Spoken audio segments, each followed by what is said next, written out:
Okay, then we have something relating to what are the special provisions mentioned in right to fair compensation and transparency in land acquisition, rehabilitation and resettlement act to safeguard food security.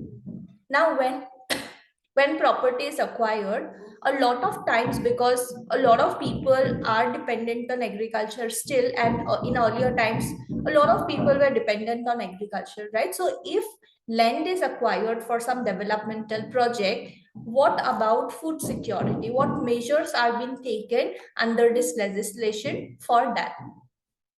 Okay, so if you remember, there was one question wherein we discussed about multi-cropped land, and you said, yeah, you are aware of Yes, sir. the process. Uh-huh. Right? So that's nothing but one step which is being taken to safeguard food security. Okay, so what this legislation talks about? Section 10, Chapter 2 of Right to Fair Compensation and Transparency in Land Acquisition, Rehabilitation and Resettlement Act makes provision to safeguard food security. So what provision is made?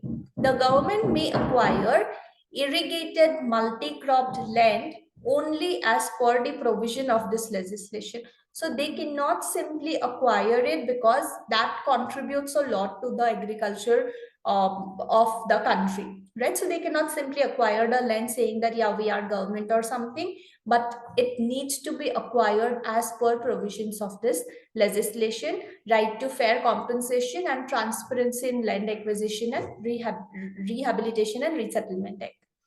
Acquisition of multi-crop land is permitted only under exceptional circumstances. Okay, only under exceptional circumstances it would be allowed to be acquired by the land. Acquisition of multi-crop land is permitted only under exceptional circumstances. Okay, so they cannot simply say that, okay, we want to like a startup project, so we want to like just start with it. That cannot be done, but in exceptional circumstances only it can be acquired. Whenever multi-crop irrigated land is acquired, an equivalent area of cultivable wasteland shall be developed for agricultural purposes. Sometimes it might happen that this irrigated multi-crop land is the only option that government is having. They need to acquire this land to start with the developmental project. There is no other option available as such.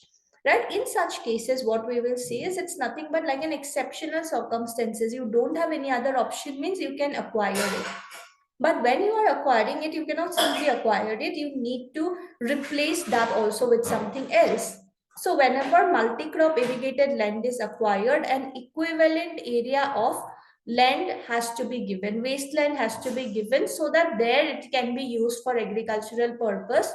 Plus, an amount equivalent to the value of the land acquired shall be deposited with the appropriate government for investment in agriculture for enhancing food security. It should not happen that just in order to establish an industry, government has acquired the land. Now, what about food security?